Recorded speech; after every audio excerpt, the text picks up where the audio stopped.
Good morning, everybody. Welcome to Morning Medley number 90. Wow. Really close to 100 now. Hmm. Hmm. Wow. Good morning, Maddie. Good morning, Curse.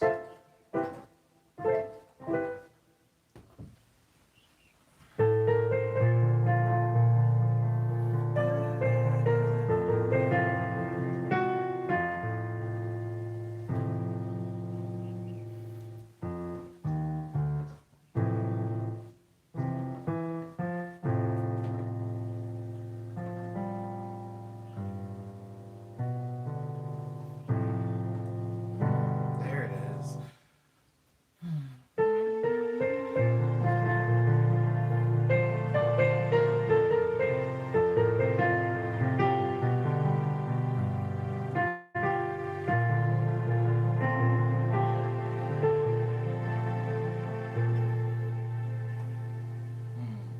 Alpha's life is a mess. Aren't all of our lives a little bit of a mess? Isn't the entire world a mess right now? Mm, mm, mm. Oh, yes, nutrients.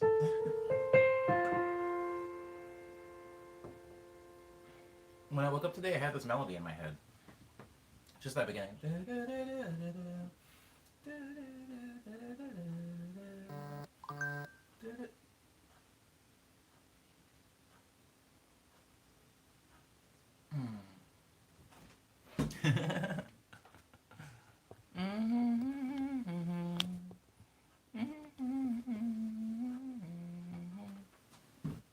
There we go. Sorry, I thought I had my phone on silent.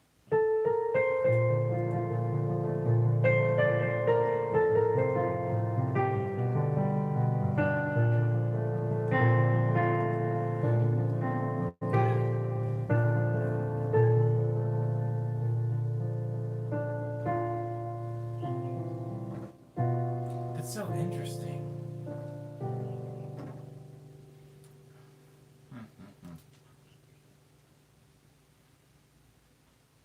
Oh, good morning, Usaria. Hello, Kaz. Something I'm noticing about myself a lot as a musician, or well, rather, something I noticed very quickly and I've been steadily reminded of when I got that music theory book a while ago, like a few months ago. I checked out one from the library. Um, oh, hello, Cyber. I'm sorry about your signal. Maybe it'll improve? Maybe. Um, I feel like, oh crap, is the signal bad? Is it my problem? Is it on my end? That's scary. Um, what was I saying? Oh yeah, something that I noticed about my playing is that since I play by ear and since I go off of feeling and how I want things to feel rather than how I want them to necessarily sound. When I make music, also since I didn't have any type of music theory knowledge, I don't really make songs in that key. I kind of just go to whatever chord sounds nice to me, and sometimes that will end up moving pretty regularly through chords. I mean, through keys. I don't know what any of these keys are, but in the music theory book, it's like, this is. Do I really want to get into this? Probably alienate some people on the stream. Doesn't really matter. Oh, word up, Neobo. I'm glad. I'm glad. My smoothie recipe has helped somebody. It is very good. But something that I noticed about my chord progressions is I do have some very regular chord progressions, like for over and under. It kind of just goes between those two chords bunch, which I'm pretty sure are in the same key.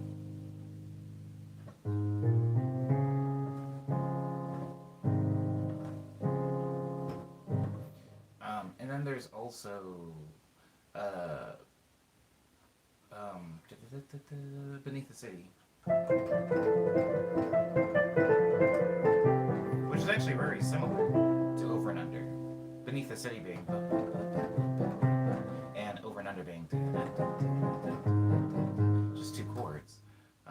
but more of my most of my more complicated music, like love letters,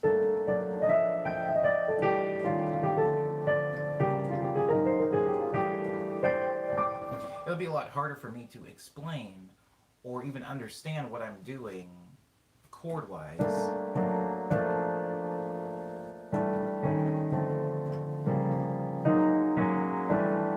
Like those chords don't really make sense to me in the context of like, oh, Omni, what key are you in? I don't know. And there's a whole term for like borrowing chords from other keys, but since I don't really think about music theory when I'm writing music, and I think instead of how I want things to sound, I usually will play one chord and then I'll go, what other chord would sound good after this? And I'll just kind of add chords.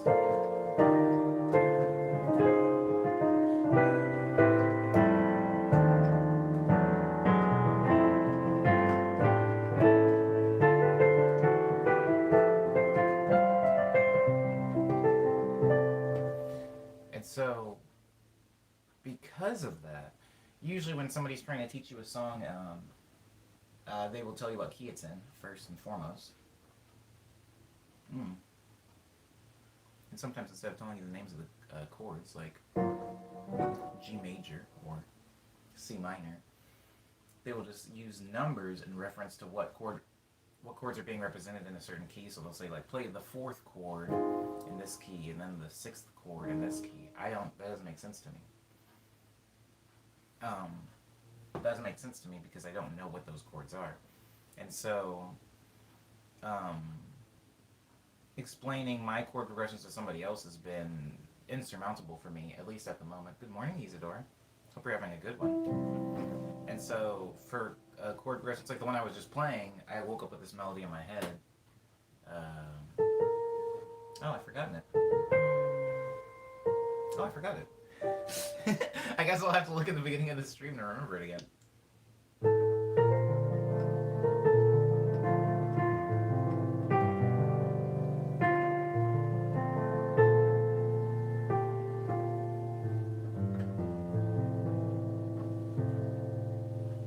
There it is.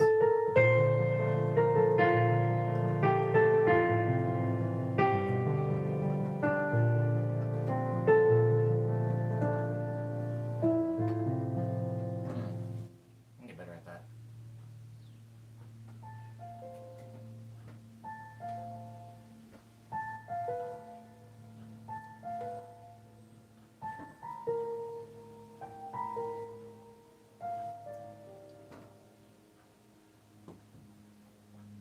Guys, fruit in the morning. Do not underestimate fruit in the morning. I have a friend. She can't be without her coffee in the morning. I'm not gonna crap talk coffee because I'm not a coffee person. But I will say that fruit in the morning seems to do for me whatever coffee does for her.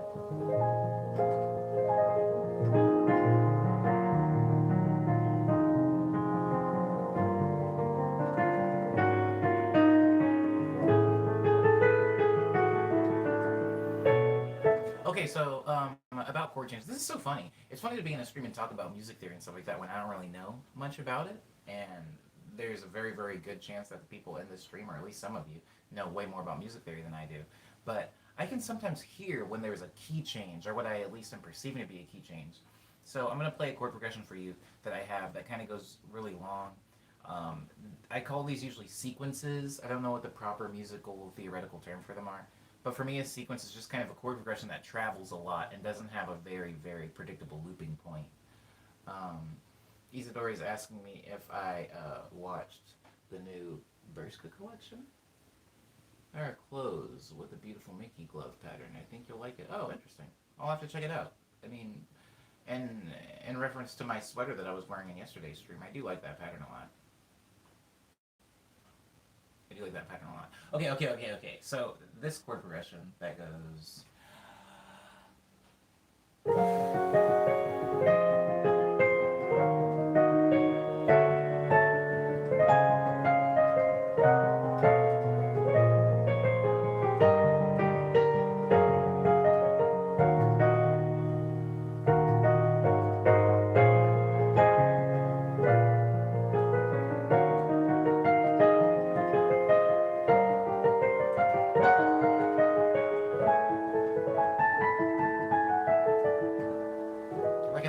do feel like it changes key. I could be wrong, but I feel like there is a very this feels all the same to me.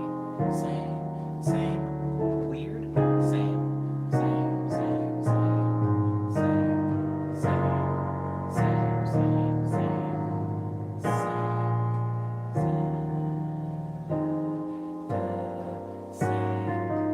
different, higher maybe.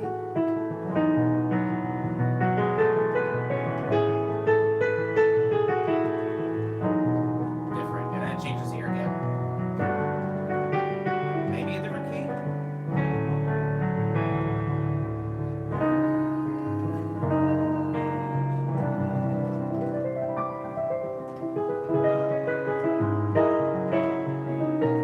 And that's the entire sequence, but I feel like somewhere in that sequence there is like a different key. I don't know. But I do a lot of like doing one thing and then lowering or hiring it. I talked about this in a stream a while ago. This happens in boop, boop, boop, boop, boop. It happens in double Lutz.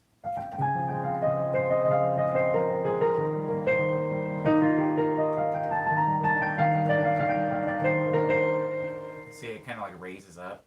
It also happens in this unnamed song.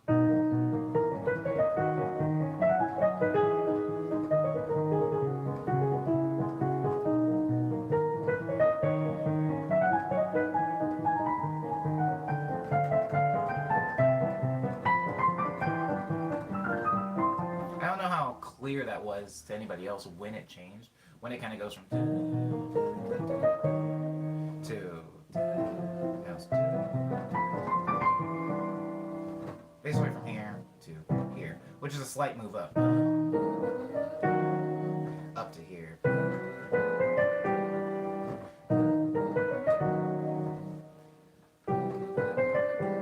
It's a move up, and the same with the double Lutz. It's a move up. I'm trying to think about if I have any songs that go down, because this one feels down.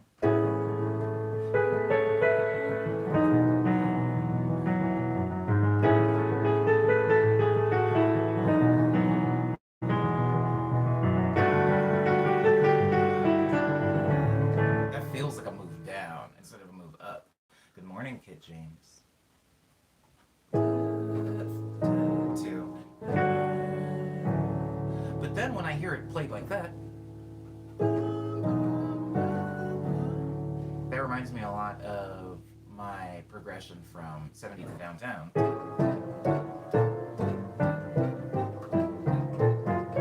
It's not exactly the same, but going from here to here to here also has a few similarities with my love letters chord progression. No, that's not. Yeah, that's love letters. Sorry. There it is. Whoa! It's 70 to downtown and love letters combined. This takes the first two chords from love letter. 70 to downtown, and it takes the middle two chords from love letters. Wow. You know, the human brain is really interesting. You'll retain stuff. I think it just takes in information and it just kind of, it's like a goodie bag, right? And then when you need to talk, you kind of just pull from a bunch of stuff you've heard before. I think when I'm writing music, I guess I just subconsciously pull from a lot of things I've actually already made.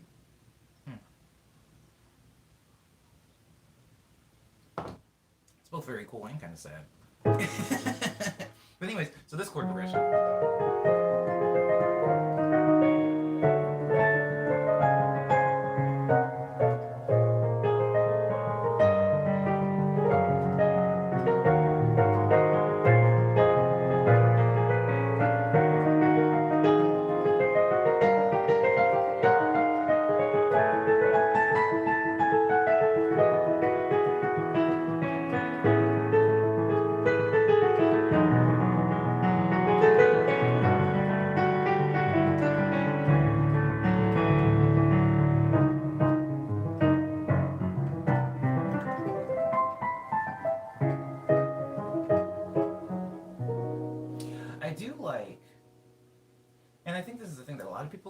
probably like a jazz thing, is trying to build an expectation and then disappoint people or disappoint what people are expecting. Disappoint people that are expecting what I'm trying to build an expectation for. Um, it's like a thing that I do with my parents a lot. So I do a lot of something that I realize and listen very carefully because I'm never going to say this again in the stream. But something called a 251 is something that I guess I naturally do. I learned what a 251 was very recently. And it's once I learned what it was, I was like, oh, I've been doing that for a really long time. I just didn't know what it was called. So I'm not going to get into the theoretical what it is and what it means, but it's just this. There's a lot of different ways to play it, but that's how I particularly play 251. Here's another one. That's the song I Miss You.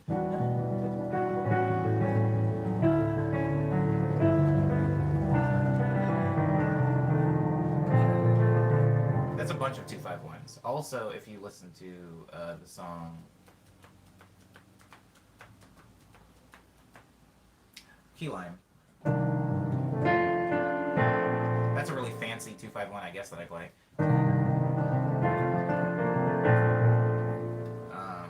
But yeah, they're all over in my songs.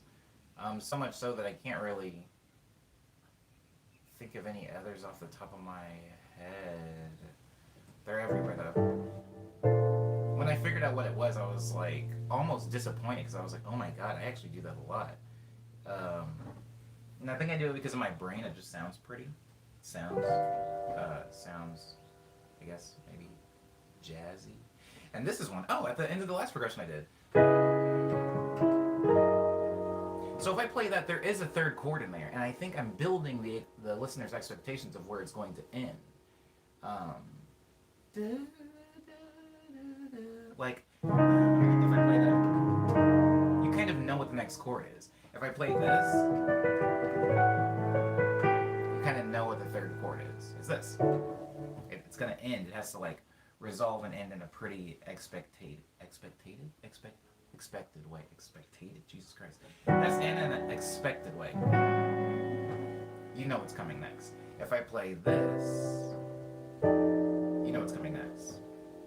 It's that chord. I like to build a certain expectation. If I'm going up, for example, this chord progression.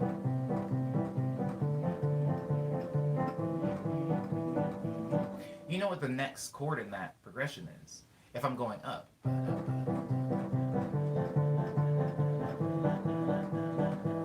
I can't hear you guys, so I'm just going to assume you're humming along. The next chord is this one.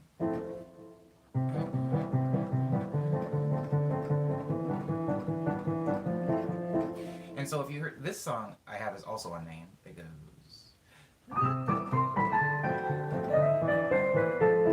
So it's doing that climb up while my melody is going down. But you kind of know where it's going.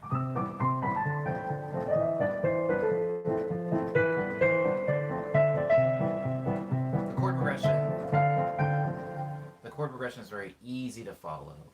So much so that it's kind of comforting that people kind of know where it's going. The anticipation moment is always my favorite part of a song. Indeed. Same. The anticipation moment, maybe while not being my favorite part of a song, especially while I'm making it, it is a part that I get excited when I'm writing because obviously I'm trying to disappoint people. This is my purpose here.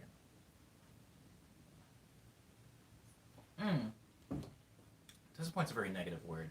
Let me use the word surprise. So if I'm building a song,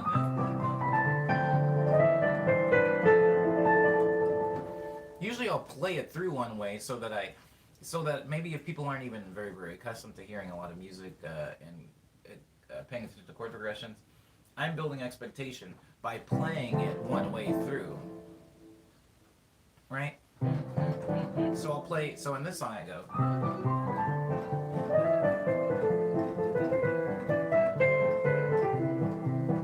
Then the second time.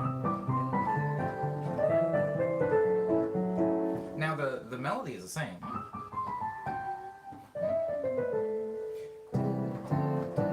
But the second time I play through it, I go. Now I don't know if you guys can hear the difference. I'm hoping you can. The difference between this chord and this chord, they are different. They're two different chords. So by building the expectation of going here, the second time I play it, when I go here, not only is it like a, ooh, that's a weird chord, or that's a surprising chord, which keeps the song interesting, but it also allows me to go somewhere else, which is, which again, from my earlier example, is a 2-5-1 chord progression. Again, I don't want to spend a lot of theoretical time on 2-5-1 because I know that's probably just nonsense to a lot of people in the string. But this, those are all like 2-5-1, 2-5-1, 2-5-1, 2-5-1, 2-5-1. And so, by going to a weird chord here, it allows me to get into a 2-5-1 and move it back down to a different chord. Now I'm on a different chord.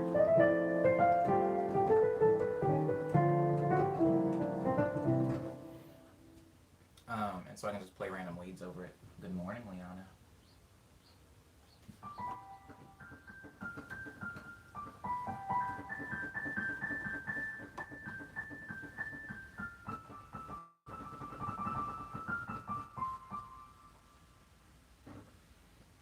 Street sweeping time.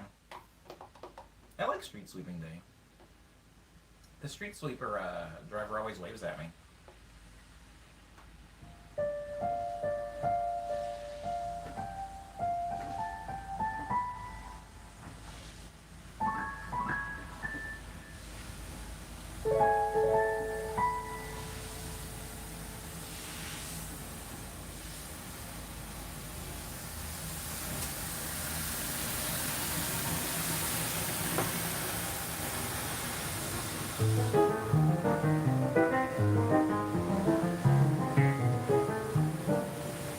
Something that I do like is, I used to like this a lot more, and it was very clear because it happens a few times in the Signals EP. It's taking a chord progression that's 2 chords long, and just repeating it in a lot of different like permutations, I don't know.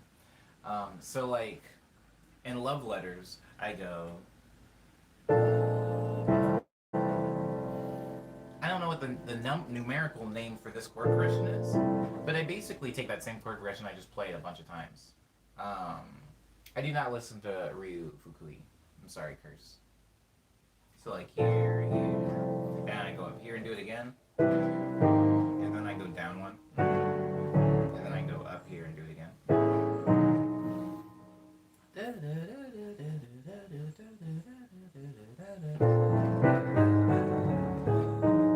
Same thing with 70 to Downtown. I take, except it's 4 chords this time. It's, and then I just play the same thing again. And also oh wow, do we want to get into this? So is, I don't know if anybody on the stream lives in LA. LA City Bus is like this big orange bus, and it has the typical like, boom, the little like, I call it a ripcord, but that's not what it's called. The ripcord is like a parachute thing, but you know, the like little like pull cable for a stop. Some buses have these. Some buses have a button, but some of them have the pull cord. The ones in LA, at least the older ones, have the little wire that you have to yank down when you want to get off on your stop. And there's a 78 to Downtown, and then there's a 378 to Downtown. Now, whenever there's a 3 in front of the bus number in Los Angeles, like if you take the 94, it'll get you wherever you need to go.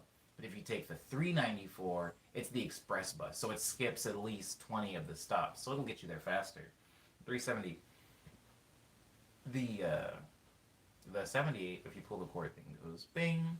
If you pull the 378, it goes ding, ding, ding, ding. It's like almost like a doorbell. Bang, bang, bang, bang. And that's where the 70 to Downtown Uh, oh, I played it wrong. That's what it is. I mean, it's obviously not playing a chord. The bus doesn't play a chord. The bus plays.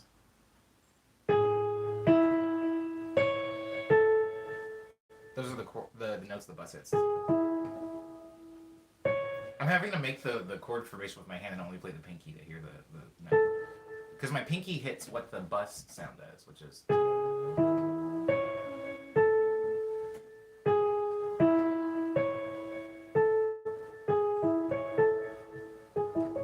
It's a really pretty sound. But, I mean, if you work all the way in Burbank, which I did for almost 2 years, that's the sound I hear a lot. Because if you take the express, I mean, it skips a lot of stops, so that's the first thing. And so, in this really weird way, like we got into it yesterday where we talked about how Americans don't really have like a good social custom system. We all just kind of do things wildly like animals. And when it's going from downtown, like First and Hill Station, to get to the Burbank station, there's like maybe 10 stops in here. And every single time the bus stops at a stop, the second it starts going in, everybody furiously pulls the cord. So you just hear like bang, bang, bang, bang, bang, bang, bang, bang, bang. You hear like a lot of that. And so it just kind of got burned into my head. And so when I was making a song about it, I built chords around that sound. And then I just dropped it lower. Oh, sorry.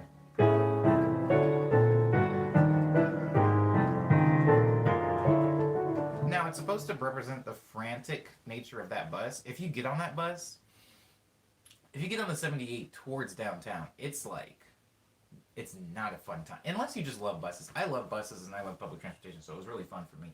But there's a lot of like moving around, there's a lot of screaming, and it's like to downtown. So a lot of people are going to work. Nobody's really in the mood to deal with anybody, so it's a lot of like frantic pulling of this cord and noise. And so that was supposed to represent that emotion in the train and kind of a feeling of constantly descending. I can get to a whole thing about that, but like the descending. That's why the notes descend. If you notice in 78 to downtown, the chords descend. They don't rise. It does it once, then it goes down lower. Then it goes down lower. If you're taking the 78 to downtown, LA is built like a pit. Or at least from the eastern side of LA. So like I live in East LA. We're all kind of up in these hills. And if you take the bus into downtown, it's a constant descent. So like if you're, it's gonna be weird because some of you aren't here. If you're in the East LA part, like especially if you're on like Huntington Boulevard, if you're in Alhambra, if you're in Highland Park, you can see downtown. Now you can't see downtown because it's very close. Yeah, it's kind of close, but you can't just walk there. The reason you can see downtown is because we're all situated higher, and downtown is kind of like in a pit. So all of the like skyscrapers in downtown are kind of visible from really weird places in LA. They always kind of look close, even though it's not necessarily close. Sometimes it's like an hour bus ride, but you can still see the buildings. So it's because it's a descent down. So the like is a descent down. What else is there in that song? There's a whole part in the song that I don't play live in the stream because it takes more than just piano. Um, Cyber. Oh crap! I almost knocked my smoothie out the window. Okay, Sari has to go back to work. I hope you have a good rest of your day and your work day.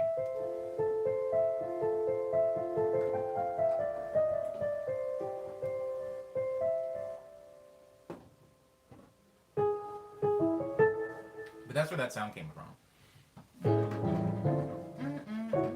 But yeah, if you listen to the song, there's like upright bass and there's like vibraphone at a certain part. That is specifically representing the energy in the train, because it breaks down to where it's just the bass line. I actually do like that song.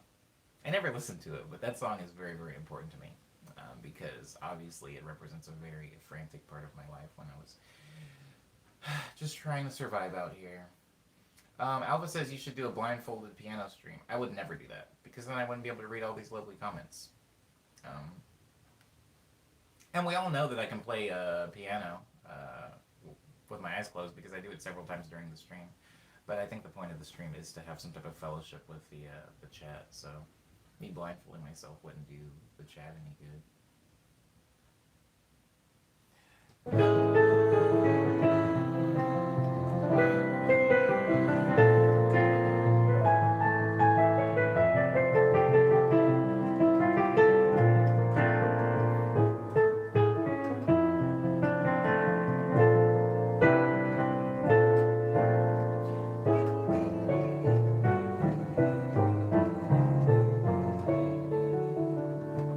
Signals was very much like a autobiographical EP, like an autobiographical EP. I was just doing a lot of running around LA. It's so interesting how oh, Liana says I got a merit raise, but it just barely goes above inflation. I'm sorry, but that is really good news, Liliana. That's really cool. No, I don't think that means your merit's terrible. Was that a rhetorical question?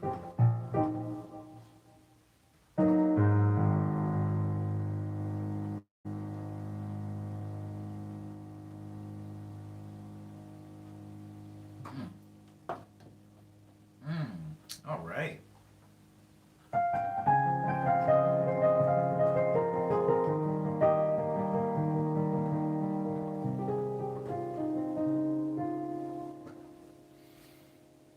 I want to make short little like medleys of all my songs like that. So if I ever want to just like rush through a bunch of song ideas of the things that I have, I can play like a short excerpt from them. And that was a good one of Double Lutz. I did do a whole breakdown of 70 to Downtown just now, which is more so Easy Doer's song than anyone else, I feel.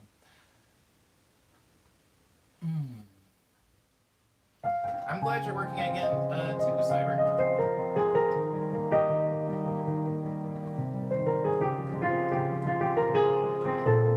Whoa. I just did a time jump, sorry. I jumped all the way to the end of the song. That's towards the end. So I'm gonna play Double Let's now all the way through.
I need to go to the library today. I'm trying to remember whose song is whose. I love all the names, but it's just as fun calling them by the person.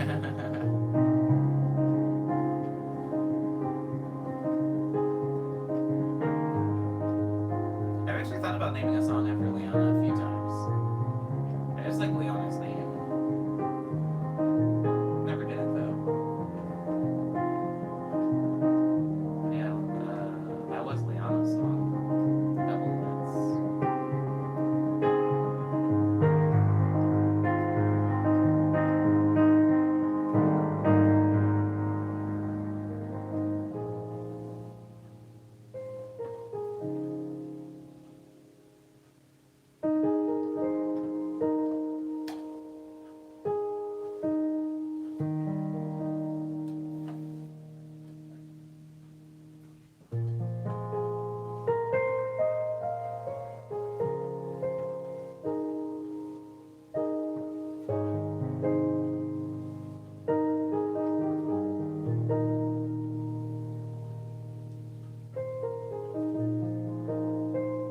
Liana.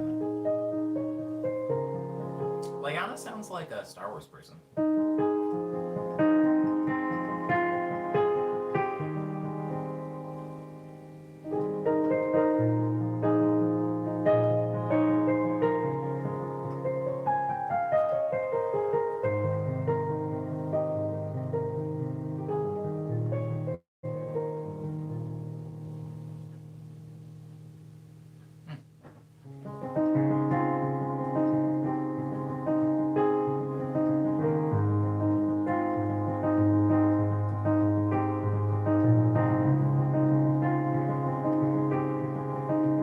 How come I don't write music like this anymore?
song is called Spring Street, isn't it? I was actually on Spring Street a few days ago, and it doesn't. I'm not gonna say I don't like that street, but it's wild that that street was so important to me at a time. Yesterday on the stream, we talked about like getting kind of frozen in time because you write a song in a very specific emotion, maybe about a specific place, person, or feeling, and even after you've moved on for it, the song kind of holds you in this really weird like stasis. It's weird hearing Spring Street and kind of hearing how that street, like the weird emotional place that street occupied in my life at a certain time. Hello, Diz. Welcome to the stream. Thank you, Maddie. I do really appreciate that. Word up, Ava, does it? Was Spring Street motivational to me? I think it was, in some weird way. Spring Street, if you ever go to downtown Los Angeles in your life, find Spring Street and walk on it.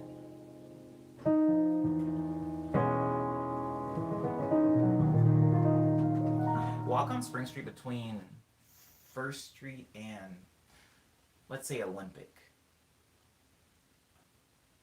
Just that walk. Something about that walk. It's a weird. It's not. I mean, don't expect anything wild, maybe, but it is. It is something. Something. There's a weird energy to that street. Anyways, hello, Umbe. Welcome. It is evening for Umbe, wherever that is. Goodness. I missed the interlude when you played it on piano. Oh, wow. Yeah. Are you saying you missed the interlude that exists only in the piano version, or the interlude that exists only in the recorded version, Cyber? Because I can't remember what the recorded version sounds like anymore.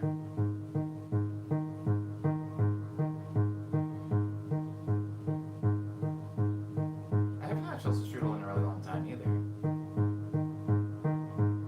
Oh, High Potential Gaming.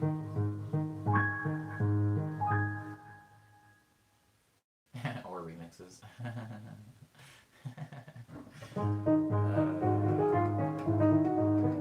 How's your morning going? Potential Gaming.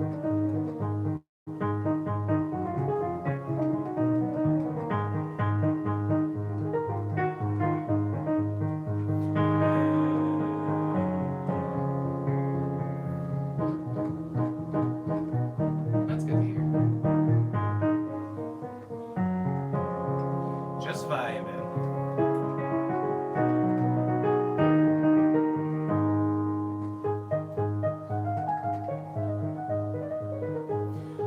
Big Clear asks what song this is. This song doesn't have a name. Kaz requests it every now and then. Kaz calls it the witchy song.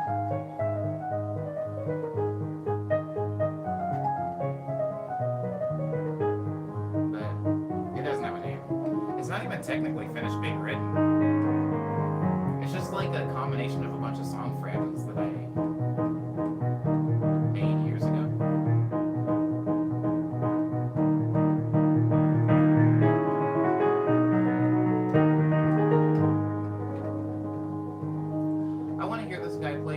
Someone else from Undertale so bad. I'm so sorry that I will not be playing that Potential Gaming, but that song does exist somewhere on the internet, probably on YouTube, on the site we're on right now.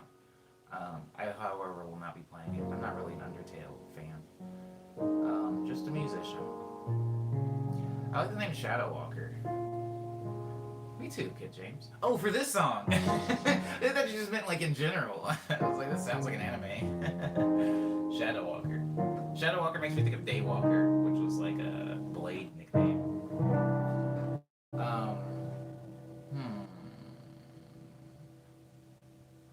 Yeah, but that song has no name. Shadow Walker.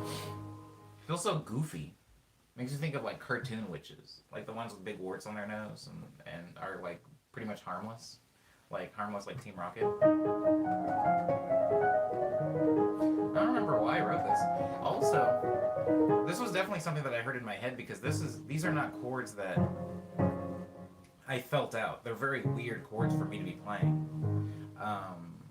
You can tell the difference between chords that I felt out versus chords that I have heard and then chords I've heard in my head and tried to feel out versus chords that I've just through physical playing have like improv and sussed out. Hmm. Oh, it doesn't snow where you are. Was your name Takumi? Did I just make that up? I feel like I made that up. Is that what your name is? If that's your name, I have a really good memory. My memory is getting better. I have a trash memory, so if your name is Takumi, I feel really good. But I feel like it's not. I feel like I just made that up. Witchy mittens. But yeah, that's definitely not something that I sussed out. Oh, snap. The name is Takumi. Check me, guys. Check me out. Check out this dirty memory getting a little bit better. What I talked about earlier, hold on, this says Shadow Walker is a super overly edgy, like, middle school animes. It does sound like, it makes me think of DeviantArt. Shadow Walker. What I was talking about earlier as far as, like, building expectation, and then changing the expectation. Sometimes that can be done just by taking the same and then moving it up after you've played it a few times. Sometimes that can be done by just going to another place musically, like I talked about in the earlier chord progression. This one.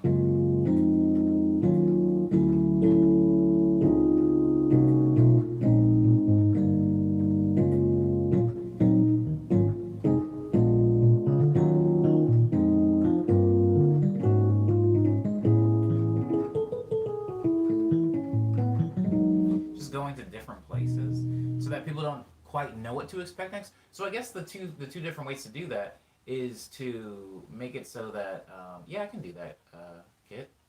I can do that. Hmm. Mm.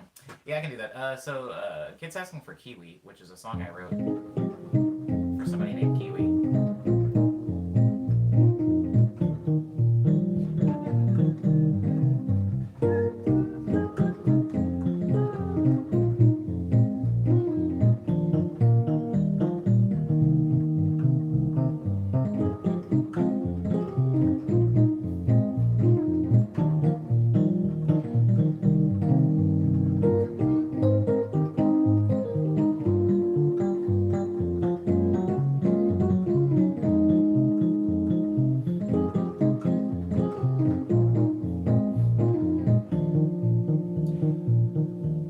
Sometimes you can mess up with people's expectations just by stranding them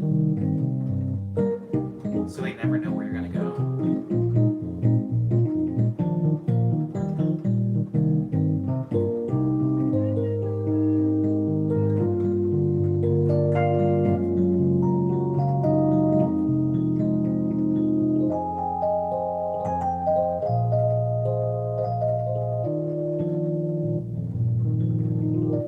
You can mess up people's expectations by somebody says, "How did you make Dumb Drunk?" I can show you actually how I made Dumb Drunk. Hmm. I can show you how I made that song. Remind me to do that before I end the stream. Dark Red. Good morning, Lindsay. Oh, Lindsay, you made it. Late, but you're here, and that's what's important. Um,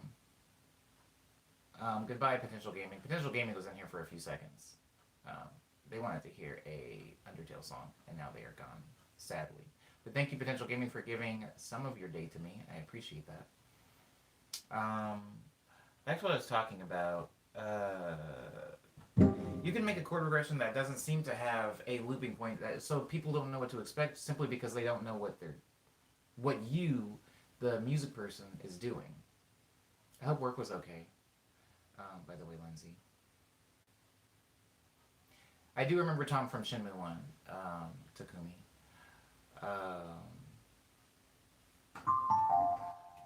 Okay, so you can make a chord progression that doesn't seem to have a looping point, so people don't really know what to expect. A good example of this would be my song. What is this one? What is this one? Chaser.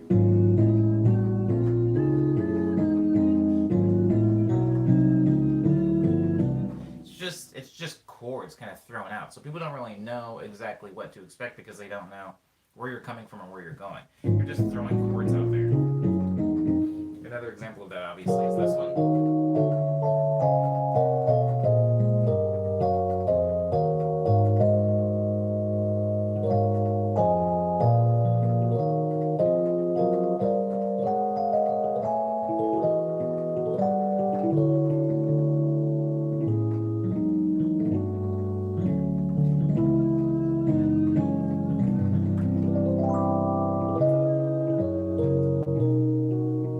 And so people don't really know where you're going. Maybe they will for like a small segment in there, but ultimately you're losing people because you're just playing chords that you're feeling. You're kind of feeling it out as you go.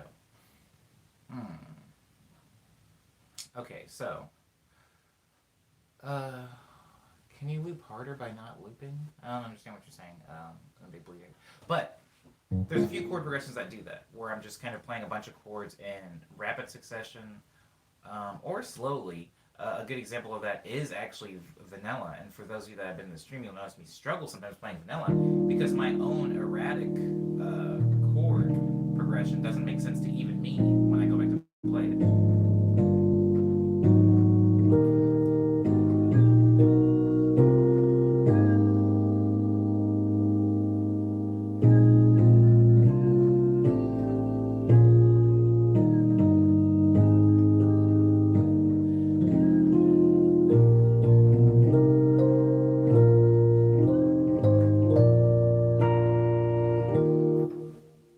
Just a bunch of chords. So that's one way that you can like kind of skew expectations just by not giving anybody any foundation to rest on.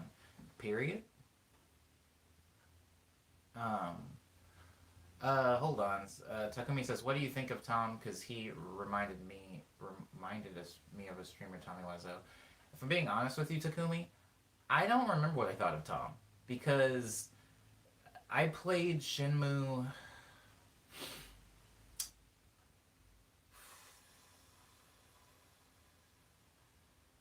I played Shenmue. I played Shenmue. What, 15 years ago? Isn't that when it came out? Like 15 years ago? I don't remember half of anything about that game. I'm so sorry. I'm so sorry. There are a very specific few things that I do remember about that game. Maybe 5 or 6 things that did leave an impression on me. Tom was not one of them. So I don't really know what I thought of Tom. Just so long ago. I don't remember a lot. I'm sorry. Umbe says, I was wondering how you loop large parts of songs without making it sound so looped. You guys are asking production questions. That is a very good question, Umbe. I'm going to dig into that because somebody earlier in the stream asked about Dumb Drunk, and I'm going to go show some stuff in Fruity Loops. And I think I can address your question then if you will remind me when I move the stream over to the computer. That is a good... Um, hmm. That's a good... that's actually a really good question. I'm not making it sound so looped. Hmm. Oh, Leanna, this is, I don't know if you know who Maxo is. This is a Maxo shirt. This was Maxo's old logo. But yeah, it does look like little Cuber levels, doesn't it? Little like isometric cubes. Oh my god, Cube? Cubert? I'm an idiot. I just got that. I just got that. It's spelled with a Q. But cube like blocks. I'm an idiot. Wow. I thought it was just a fun little name for a little I don't know, trumpet nosed idiot. I don't know what he is. Is he an alien? Cubert. If they would have spelled it Cubert, I would have gotten it way sooner. Well, I guess that wouldn't have been as cool. I'm an idiot. Wow, that's wild. I'm so sorry. I'm so sorry, Cyber. I wish I was kidding. That's no joke. I had no idea. Oh wow. Um, that's very embarrassing. Uh, Sorry. Didn't oh I played it. Kid James asked for Kiwi. I played it. Wow. Yeah. Sorry guys. Sorry to let you down. Sorry to really let down the whole family like that. I would love to say I was joking. Q-Bert. Wasn't it like Q apostrophe Bert? Goodness gracious. I'm not gonna spend any more time on this. I made a mistake. I am not ashamed of it. Andrew says, I like how you can only communicate by swearing. Me? Yeah, that's me, regularly vulgar. Lindsay says, oh, yeah, I'm a little bit of a buffoon, aren't we all? Goodness gracious. Oh, word up. Word up, Leon. There has to be one other person. There has to be one other person that didn't know. You know, does anybody know who Hubert is? Like the musician? This conversation is going nowhere, but does anybody know who the musician like yes, DJ Hubert. I knew DJ Hubert existed before Hubert. Now this is going to make me sound even dumber, but this level of dumb is going to explain some of the dumb. Some of the dumb. So first of all, I have never played Qbert. I know. But I've seen Qbert in like the little like arcade things where it's like Qbert, Galaga, Dig Dug, and a bunch of other games. Qbert always looked really boring to me, so I've never actually played it. I apologize, maybe if that's offensive to anybody. But I've never played Qbert. I just knew, yeah, the map looked like this, and he had like a trumpet for a mouth or a nose, perhaps? I don't know. But DJ Qbert was who I knew before I even knew that game existed. And I remember thinking that the game had some weird connection to the DJ. And so I thought that the trumpet thing was named after a DJ. I didn't think cubes in my head. I thought DJ Qbert. It's really silly. Hot take, DJ Qbert's kind of like, oh, Qbert the game? Are you talking about the game or the... Does have a bird, oh no. We're spending way too much time here, guys. We're spending too much time here. Never played Qbert because I played app games and Wayne. I was a wee lad, a little kid. I know what a wee lad is, but thank you.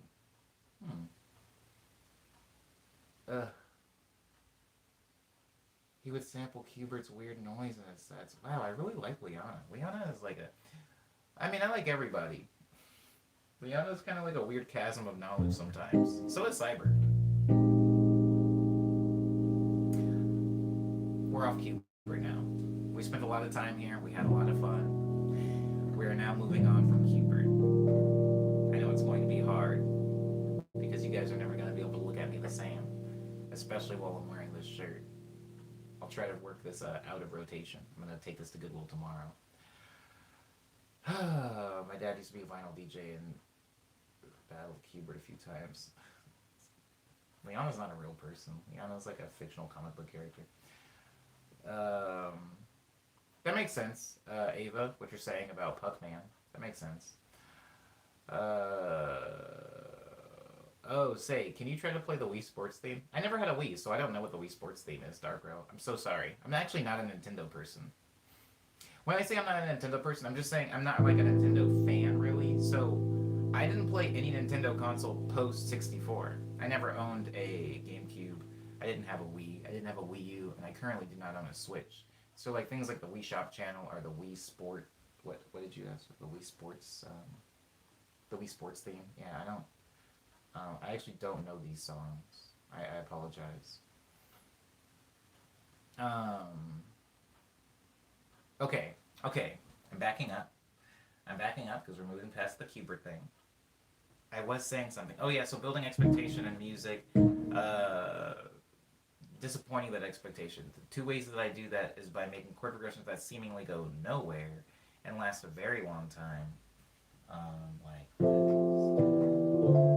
no, that's like the other one. Oh no. Oh, it went.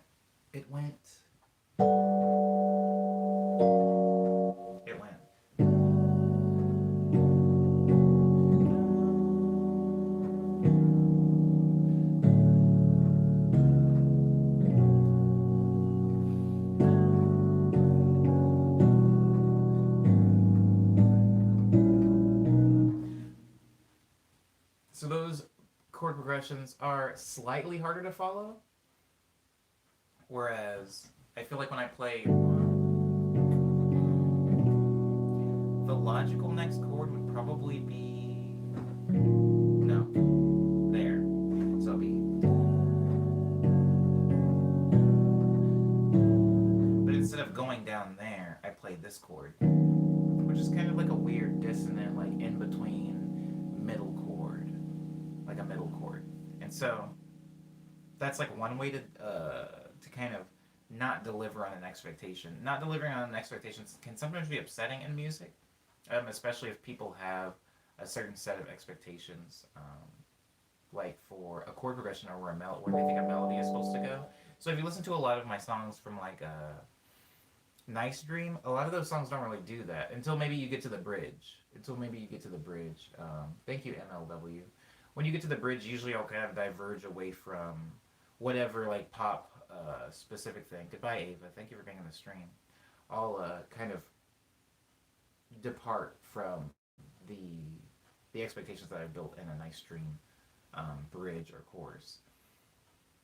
More so over to songs like Signals. Signals was probably the first time that I started experimenting with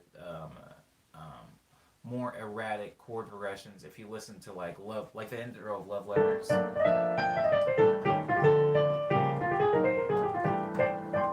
I would mess around with weirder chord progressions and then leads that instead of being very strong on their own, kind of danced around and improved around the weirder chord progression.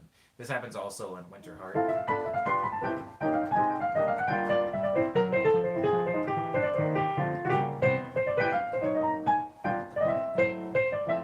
Without the chords, the melody is just kind of a disorderly nonsense. And without the melody, the chords are just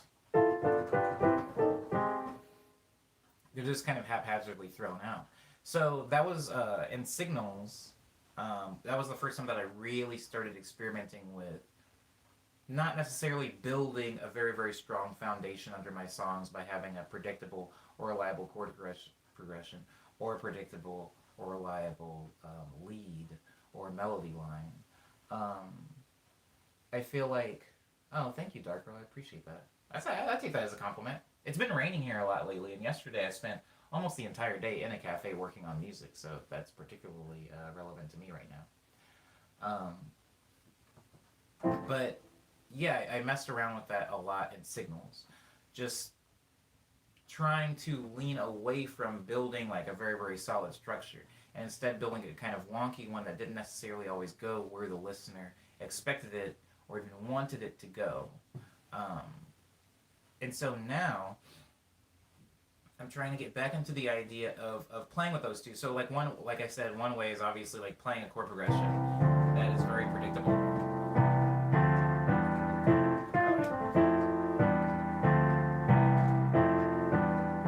Very predictable chord progression. And instead adding like one chord in there that changes the character of the music and allows me to now go to a weirder place. Like because once I'm here, now I can go a bunch of different places. And so instead of doing kind of a bunch of random chords or doing very, very predictable chords, goodbye Diz, thank you for being in the stream. Instead of doing either one of those, now I'm building chords based on expectations, like building an expectation and then just having one or two chords in there that changes it. In the same way that this chord progression, you can usually hear when the like surprise chord comes in for this chord progression. It's that one. That's the chord that's a little bit weirder and harder to follow. Are we going over today? We are going a little bit over today. We got sidetracked. So this is the surprise chord, and not the surprise chord, the chord that's coming in that's not expected. And so usually once the chord that comes in, the unexpected chord comes in, it's actually hard to continue the chord progression as usual. Like it's hard to go on as usual. And now we have this new like wrench thrown in, and we kind of have to make do with this thing that we have. In a shorter sense, a shorter example of that would be going from this chord. That's a 2-5-1-2, by the way. So that there's a lot of things that I can do to this chord progression to make it a little bit weirder. But since we already know where it's going to end, which is usually with the listener's kind of like resting point. What I'll do sometimes is I'll take that last chord and I'll do something weirder with it. So, for example, this chord progression could be.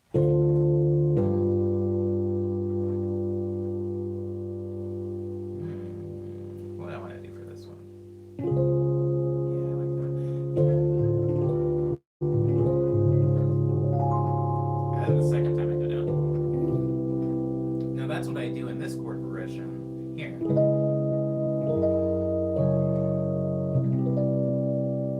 It doesn't have the same resting resolution feel as this.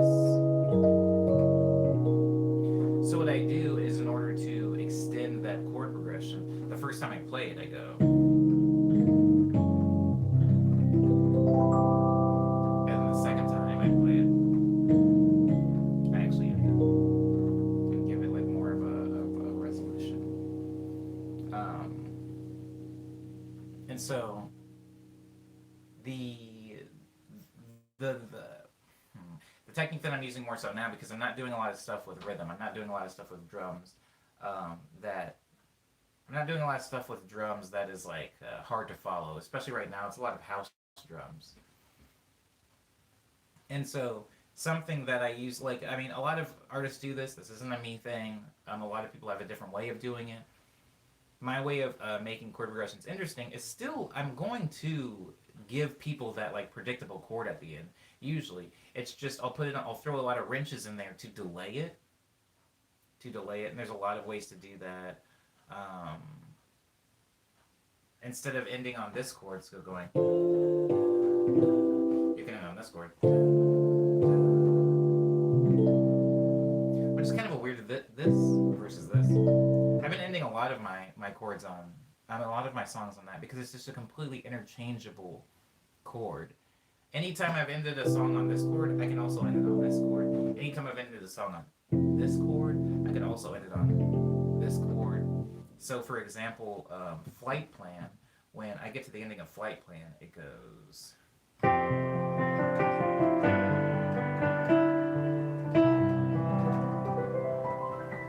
But I can also just as easily end it on that other chord by going.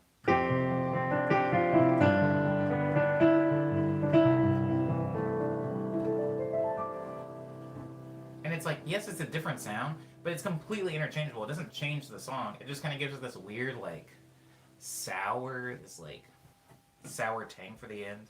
For ending on this to going for this. Same thing for the song Reflection Pool, the song that Kit named. The one that goes.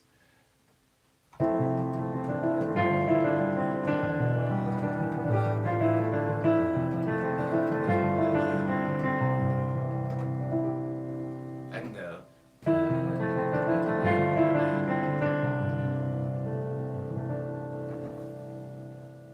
Again, different chord, still has that same kind of resolution ending, you know. There was two questions. There were two questions about production specifically, and I don't remember exactly what they were or who asked them. So whoever asked them, I guess remind me now, or don't, and we won't have to go over the production bit. But those are two interchangeable ending chords that I have started trying to use as much as I can now. I guess it doesn't work when I do it that way.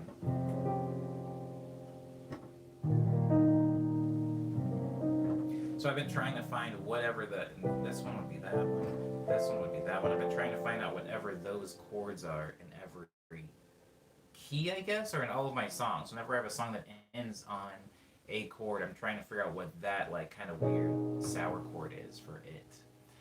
Okay, so Umbe was asking how to make loopy sounding tracks without being too repetitive, was Umbe's question. It doesn't feel sad but calmer. Indeed, cause. Indeed. Yeah, I've been trying to figure out what the best adjective, the most apt adjective is to apply to those endings. But I do like them. I haven't thought about ending, what song ends with this? Oh, the chord progression we were just talking about, the one that goes. We can end it there. We can go. It's kind of weirder. We can go. Yeah, that's fun. That's a lot of fun.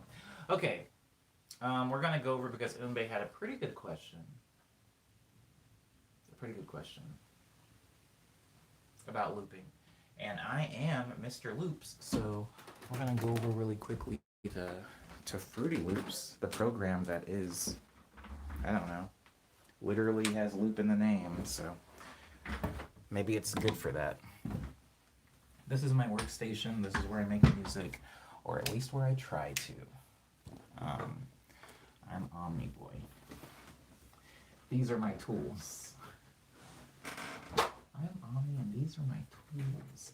So, somebody earlier asked about, I don't know if they left, somebody was asking about, well, what were they asking about? I think they were asking about Dumb Drunk. They might have left, though, so if they've left, we're not going to go over it.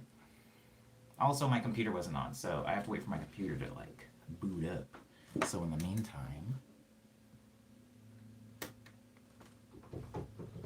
Oh, this doesn't work either. That's right. Dang,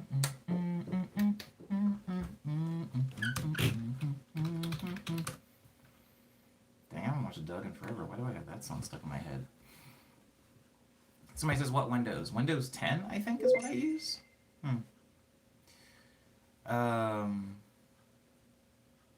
Yeah.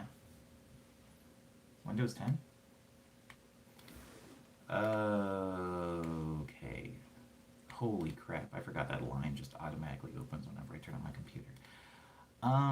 How to loop something without it sounding like a loop. Omni, how do you do it? Well, you didn't give me an example of a song to open. So I'm going to... I don't want to use Dumb Drunk if that person's not here, because I don't want that person to come in a future stream and then ask about Dumb Drunk and have me go, oh, I already did that. It was in the last stream. You missed it. You missed it. Sorry. So instead, I'm going to do Button Willow because that song makes sense. Oh, it was Darkrow. Darkrow, you were the person that asked about Dumb Drunk? Okay, well, Okay, sorry, Darkrow. I'll do Button Willow then, after I do Dumb Drunk. So, let me quickly turn this stuff around so you guys can see, or have at least an idea of what's going on over here. So these are my songs, or these are like my EPs, and where I have everything's changed. There's a little chiptune folder in here. And so, if I go into, what was Dumb Drunk on? If I go into Let's Stream, did I change Dumb Drunk's name? Because it's not saved under Dumb Drunk in here. Oh, I think I might have. What was Dumb Drunk called? Oh, wait, I think it was in Let's Streams too. Oh my god, this is so funny. Yeah, so Let's Streams was supposed to be like 3 albums. That's why there's like 30 tracks on it. It was supposed to be a lot of things, and then I just compiled it all into one. So, and Dumb Drunk, it actually is a pretty good example for a track because Dumb Drunk is both a loop, and so it'll kind of maybe bleed into Umbe Bleeder's question. So if you can see, Dumb Drunk's actually a really simple project file. It's just a sample, and there's a kick drum, and there's a bass line, I believe is what this instrument is down here. Oh god. Okay, goodbye, Lindsay. Thank you for being in the stream at all. I'm glad that you had a good day at work, and I hope to see you in tomorrow's stream. So before I even play this track, I'm going to go ahead and open this sample just so you can see that. See, it says Uptown Sizzle. Darkrow, if you listen to my EP called Daydream, there's a track in Daydream called Uptown Sizzle, and so I've taken the track Uptown Sizzle and sampled it in this song. Let me do something really quick, because I think I can open it so you can have like a side-by-side comparison, I guess. This is unnecessary, but I'm doing the unnecessary in this stream. I've decided. So if I go into music and I go into, oh, there's nothing in my music folder. If I open up, because I don't feel like you probably heard Uptown Sizzle. You probably haven't heard it, so it probably would do me good to play Uptown Sizzle for you so you can have some context. So, this is the strong song Uptown Sizzle.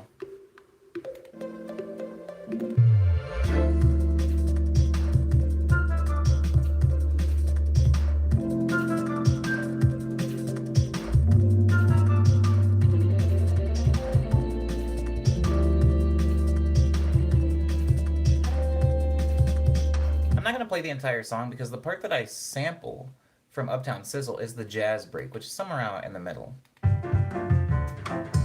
This part.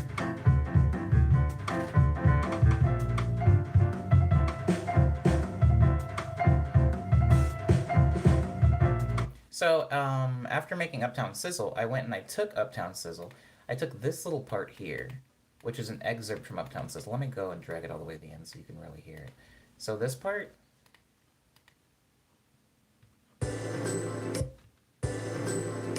it's just a slowed down. That is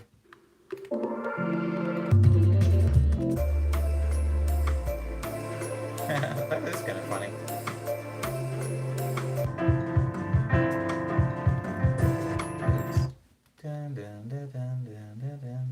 Yeah, just take that part and I loop it. Here, wait, let me change that angle. Sorry about that. It's just that looped over and over again. So, of course, I also have it slowed down. So that's something you need to take into consideration. It is slowed down. Slowed down and looped. So I have the loop going right here.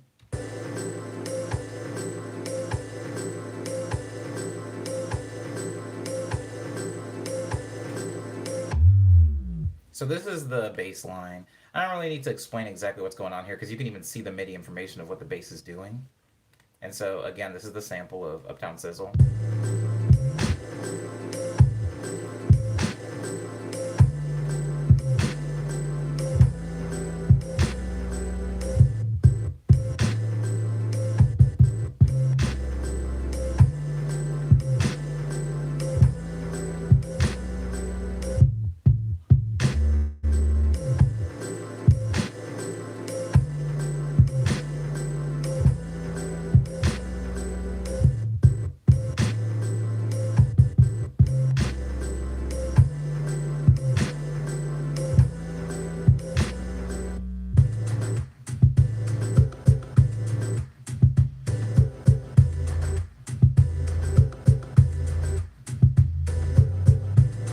So all that's happening here is I'm taking Uptown Sizzle and I'm chopping it up, and then I'm just giving it context by adding a bass line to it. The drums don't really change too much, but I'm giving it bass line again by just having a sub bass, and I'm drawing in the notes here.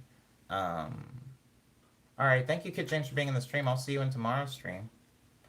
So I'm giving it bass context by adding a bass line to it. And yeah, the drums change a little bit, but the sample does not. It's still an Uptown Sizzle sample. So that's all that's happening there. And the second part, now this is where I'm taking the deep part of the jazz break of Uptown Sizzle, and I'm chopping it up.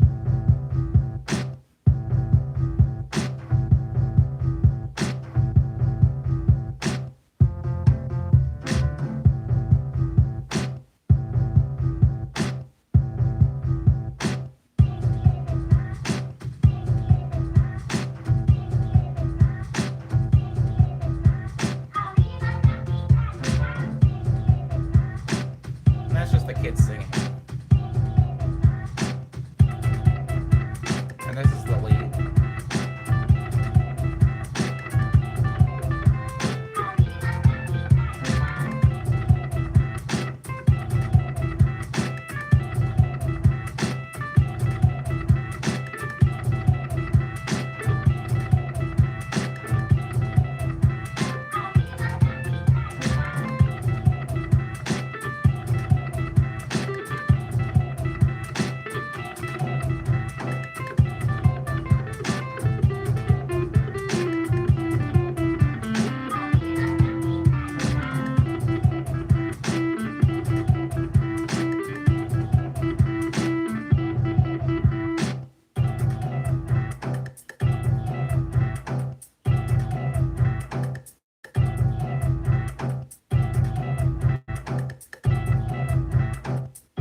So, Umbe Bleeder, you had a really good point earlier when you were talking about the. It comes from the context of the other instruments. So you can take a sample. This is not the first time that I flipped Uptown Sizzle. And if you go and you look into a lot of less streamed songs, now I'm going to open up Button Willow really quickly because this is actually maybe the best example of giving context to a sample by adding stuff around it. Now, for those of you that don't know, Button Willow is a sample of my song Embrace by me and Celadon City, who now actually goes by Academy Garden. They actually have some new music coming out, too, I think. Don't quote me on that, but I don't know. I feel obligated to plug my friends, and he's still a friend of mine. I'm going to see if I can find that song actually really quick. Again, for context, I don't know if this actually is helpful for people to see or to hear what the initial song sounded like versus the sample that I ended up using. Oh, wait, I just figured out how to do this. I'm an idiot. I figured out the best way to do this. Where's the sample?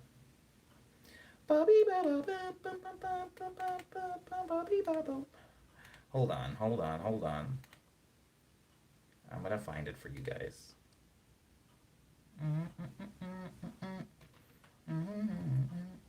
Am I though? Am I gonna find it? It's a really hard song. You know, I'm just gonna find it on SoundCloud. I don't have time for this. Yeah, they changed their name to Academy Garden a minute ago. But the thing is, they haven't put out that much music as Academy Garden, so I could see why it would take somebody a while to figure out the change. So the part that I sampled was this part.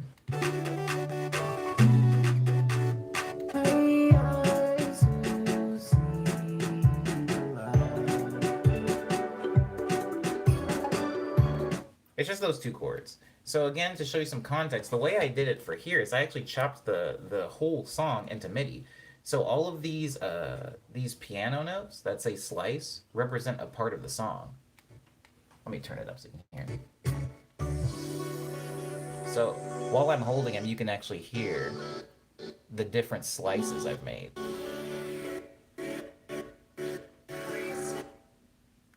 It's the end.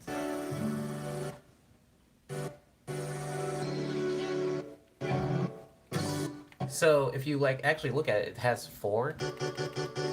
So that's being stabbed. Also 15 and 17.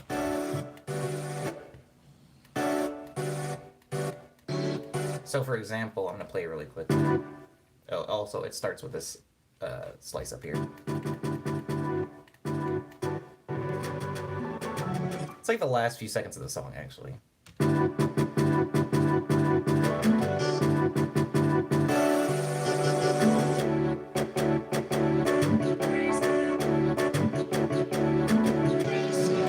You can actually hear the voice saying, "Embrace it."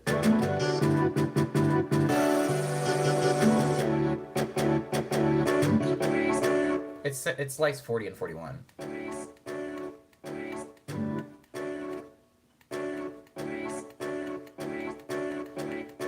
So that's me and his vocals in there. And so in the context of the entire beat of the song, all I did, Umbe Bleeder and everyone else, is I added, obviously there's like a kick and a snare here. I have another snare and a bass line. Now the bass line is going to change the context of the chord progression, right? Because if I add 2 different notes as the bass here, it's like sub bass. It changes the chord.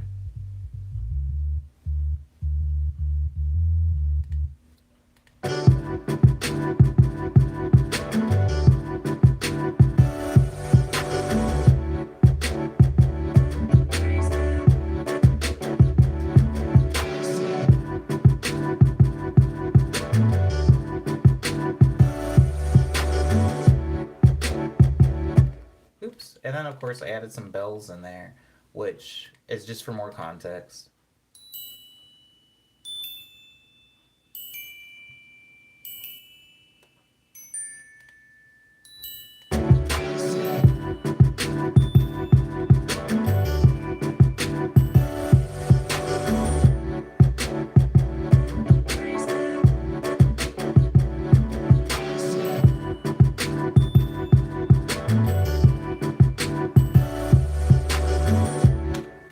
the thing is, Umbe Bleeder, is a lot of people. I'm not accusing you of this. Accuse. I like that. It sounds like so, like an indictment or something like that. But I'm saying a lot of people think, oh, I'm gonna sample a song, or I'm gonna sample another song, and I'm gonna make a beat out of it, and they just take it and they chop it and they play it. I don't know, 80 times. They're like, sick, I made a song. And that is the thing that a lot of people do. I mean, that's how a lot of people make like lo-fi hip hop, and it does, as you're saying, just sound like a loop. It sounds like a loop. Um, I am a songwriter, and I mean, a lot of us are. Uh, hold a bit, hold on, Dark Row. I will get to that part in just a moment, because I do want to make sure that I mention this before I forget. A lot of where my style and a lot of other people's style of sampling comes from is it can't just be as simple as sampling the song. You can have the song sampled and just looped, but you have to add something around it. You have to, goodbye, Takumi. Thank you for being in the stream. Appreciate you. You have to add something around it to make it a song. In the same way that if you just play the same three guitar chords over and over again, it's going to sound like a loop. But if you add bass in there, you add drums, you add some vocals, you add lyrics, you add articulation, you add song structure like verses and choruses, um, it'll give that guitar new context, if that makes sense. You can play the same thing day and night, but if you change the stuff around it, it'll change the context of that thing. So in this song Embrace, yeah, that same loop is just playing over and over, the chopped sample that I have.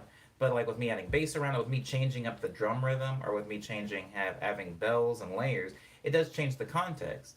And I'm going to get to a couple of those things right now. Dark Row was asking about them. So I went over the bass that I added, and I went over the bell line. And so this is the little chiptune part that Dark Row was asking about. It's 3xOSC. 3xOSC is this synth. It comes free with Fruity Loops. It's like the most basic synth. I just have a square wave here and then plugged in the notes via MIDI here. And so this is what the chiptune part looks like played out.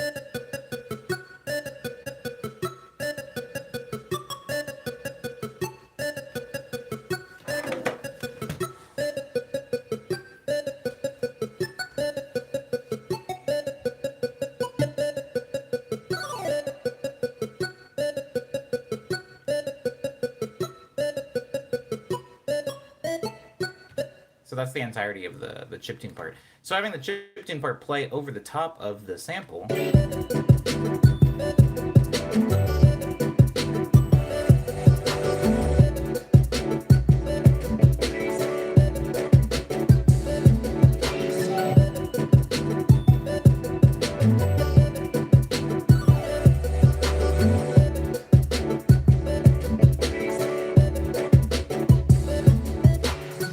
And so it gives it different context, adding those things.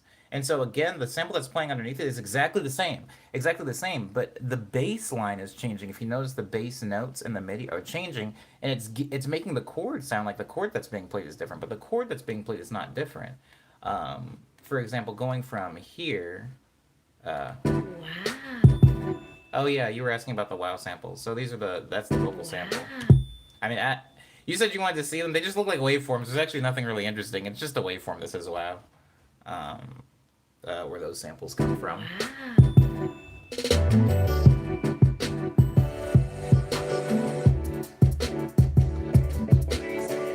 Where's the other vocal sample?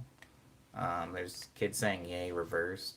A riser that I used a lot during Daydream was just a bunch of kids saying yay at the same time, but I reversed it, and that was kind of my riser for that time.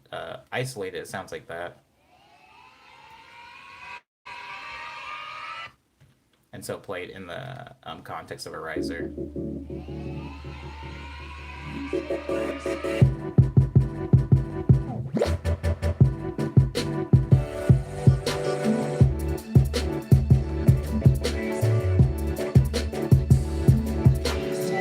little bit of sugar. Oh, that's another thing. That's another thing. Okay, so adding this is is that my flute? I usually add a flute on top of a bell because I love the way flutes and bells sound when they're played in tandem, like this.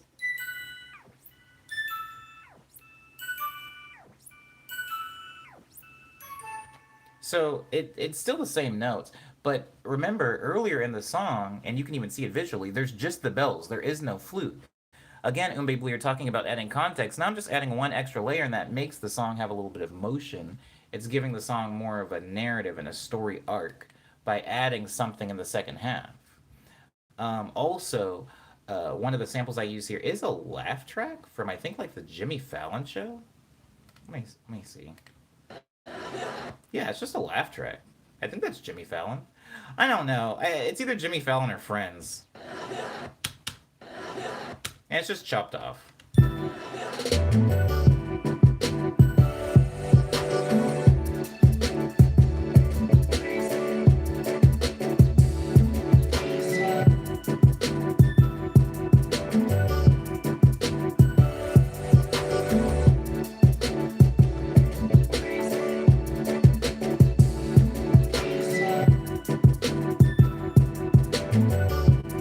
And then here, when the song is fading out, I reintroduce that chiptune part. But I add a layer. The flute's still there.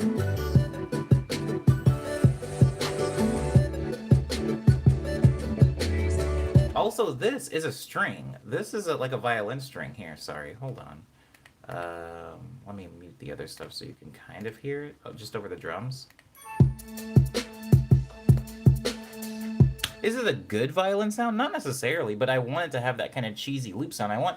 Basically what I'm trying to do is I'm trying to make this whole song, guys, sample. I'm trying to make this whole song sound like it was dug up in a sample. So you're gonna want to use like a cheesier, like filtered string that just repeats itself. And then you add the flute, you add the bells, you add the sample.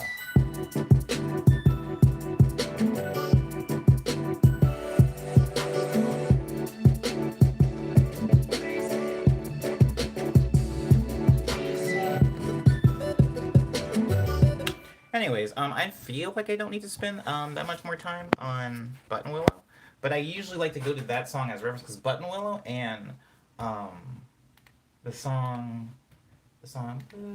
one on Quick Breath, not Coliseum, Olympus. Oh my God, I never realized how similar theming those songs have. It's not a good idea.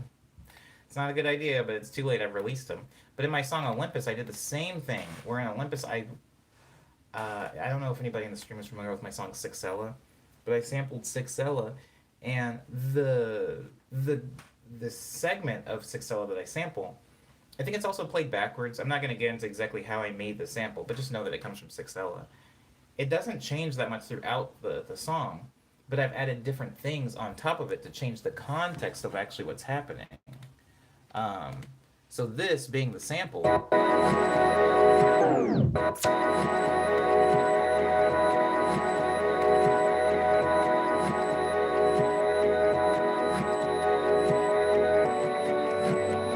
It's obviously played in reverse because you can hear the like snares that are playing backwards.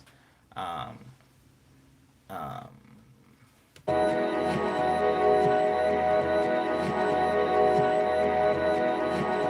even if you see here, I just take the same exact sample and I just chop it up. It's the same exact thing. Goodbye, Cyber. Thank you so much for being in the stream. And thank you for moderating. I appreciate it. I appreciate it. Hope you have a good rest of your Wednesday. But you can see it's the same exact sample here. It's just chopped. So there's more negative space.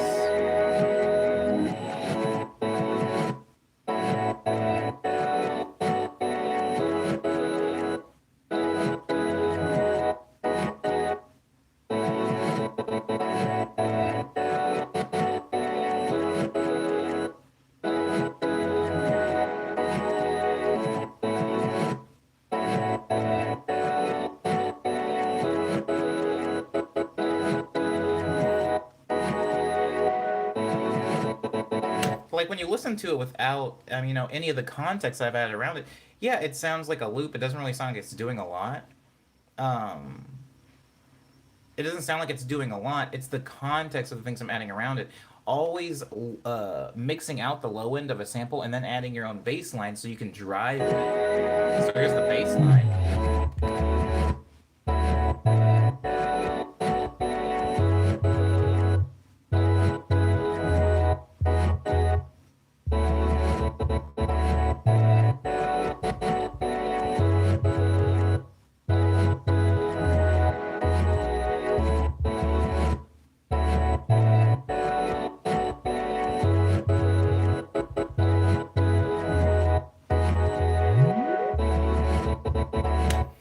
that in context. Obviously, the drums um, are what helped this song the most, I guess, because it is just a lot of idle stuff. And there is some stuff happening with the drums as far as like side chaining. Side chaining is a thing I'm not really going to get into in this stream because we are already over and I'm going to be ending it soon. But there is some side chaining happening here too.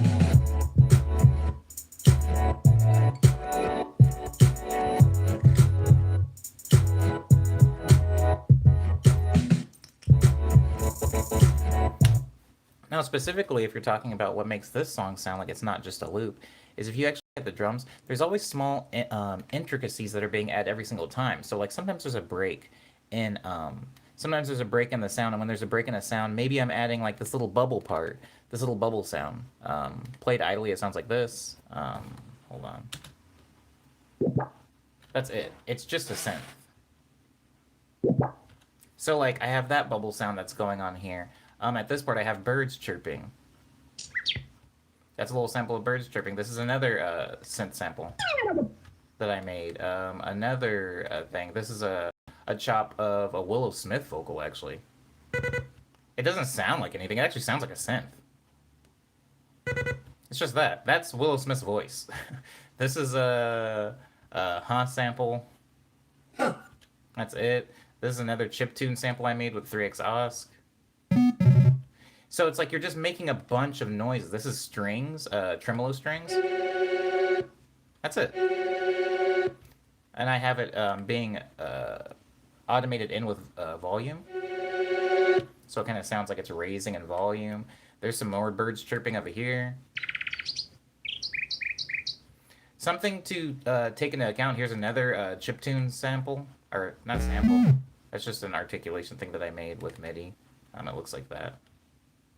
And so something to take into consideration, Umbe Bleeder, or anybody else that's has this similar question, is you can make a lot of noises like these. These are just noises.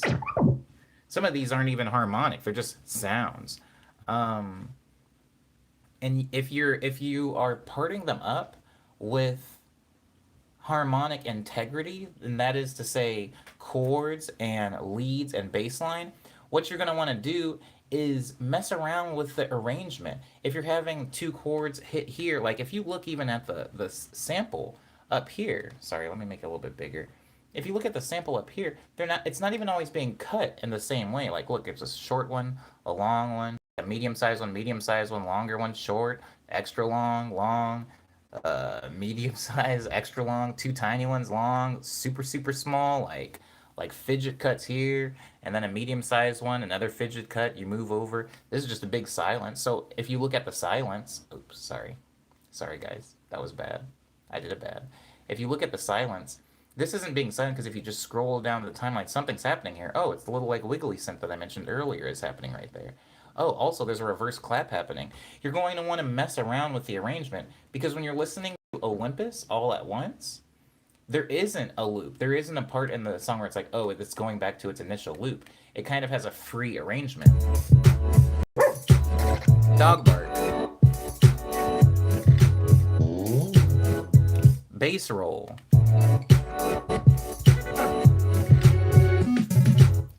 Freaking chiptune and strings. That's an electric guitar that I have.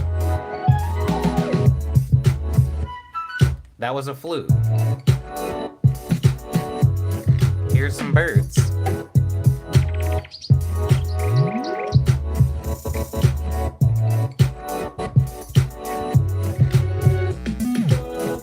It's just a bunch of random stuff thrown in. And yeah, some of these things are tuned so that they're in the key of the song or so that they complement the chord progression that's happening. And again, that was happening in the sample. And sometimes, like this little chiptune bit here, this has no harmonic information that supports the chords. It's just random.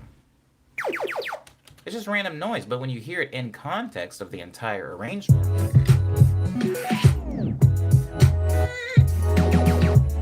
it has some type of place in the arrangement. So if you have a loop, Umbe, or anybody, and you're trying to make it not just sound like a loop that's repeating over and over again, don't think of the loop as the song. Don't think of the sample as the song. Think of the sample as an instrument, like a snare. If you have a drum pattern and the snare keeps hitting on the 2 and the 4, yeah, it's gonna sound kind of loopy. But if you can like switch it up, maybe do like a little snare roll here every now and then, or you could just cut the snare out completely for a part, you know, like erase the snare every other beat. You can create an arrangement. Don't think of a sample as the entire song, the blueprint of the song. Think of the sample as an instrument and use it just like you would a bass line or a chord progression or a lead or vocals. Just mess around with arrangements. Um, word up, word up. Thank you. Hi, Issy. I hope you have a good day at work. I think I covered it. I think I covered both of the questions, one of which being how to make a sample not sound like it's just a loop the whole time, and the other one being dumb drunk, tearing into dumb drunk. Mm-mm-mm. Word up, word up. I'm glad that I was able to help. Let me know if another question arises, because we are out of time.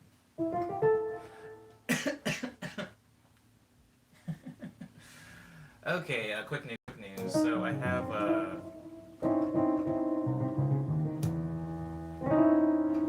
I have a new song out called "The View." This song came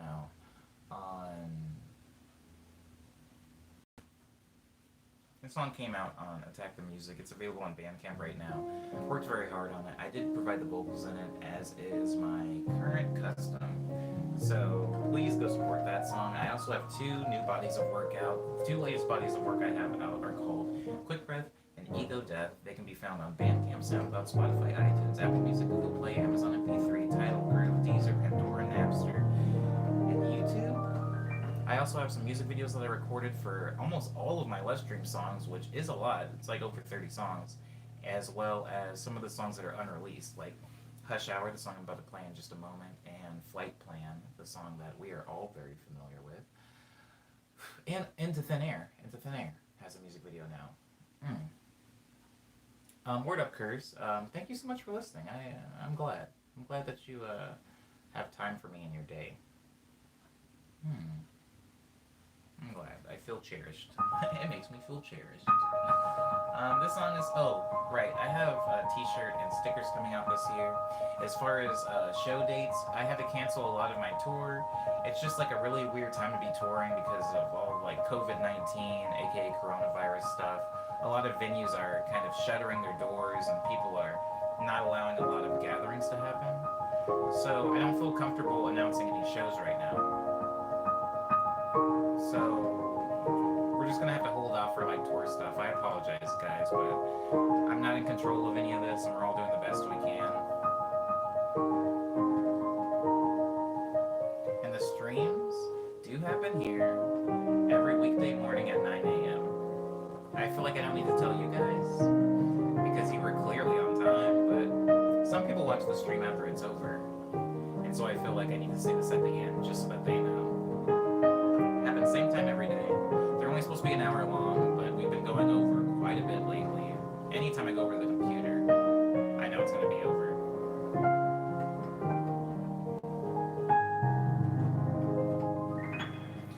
Thank you, everybody, for being respectful to me and polite to each other. I have a lot of work to get done today, and I'm going to be posting a remix of Justin Bieber's Yummy. It's a little late, I know, but I did have a lot of work to do, so better late than never. That's what I always say. Word. All right. I'll see you guys tomorrow's stream. It's going to be Thursday stream. We're in the 90s, guys. Tomorrow's stream number, Morning Medley 91. We're almost at 100. I don't know what happens when we get to 100.